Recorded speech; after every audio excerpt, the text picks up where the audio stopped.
1990. That's right. So we're going to start with number 3 on our list, and it's the 2000-2001 Los Angeles Lakers. Your boys. Music. Say it again. Okay, I just had to have a moment right there. Now, Murph, they had a dynamic duo. Yep. You had Shaq at the peak of his powers. You had Kobe Bryant, an emerging superstar in his 4th year in the league.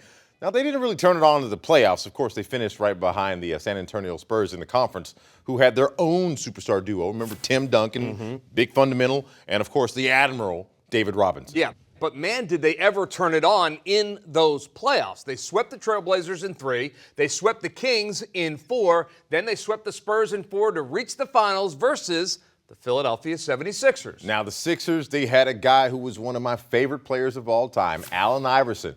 But when you look at their personnel, they were really built more for defense. You had Dikembe Mutombo. He was their center, wagging the finger in the middle. And then they had a bunch of role players that basically surrounded AI. But the Sixers' offense basically was give the ball to AI and get out of the way. Yeah, and when you're facing a team like that Lakers team, that's just not enough offensive talent. Mutombo was the Defensive Player of the Year in 2000-2001. And what did Shaq do in the playoffs against him? Shaq averaged 33 points, 16 rebounds, 3.4 blocks per game, and shot 57% from the field. And then you add Kobe Bryant in the recipe, you got a gourmet dish. He got around 25 a game and close to 8 assists. Yeah, they won the series 4-1, capping a playoff run of 15-1. That team was dominant. Absolutely. Now that we've gotten the Laker accomplishment in there, I'm ready to move on.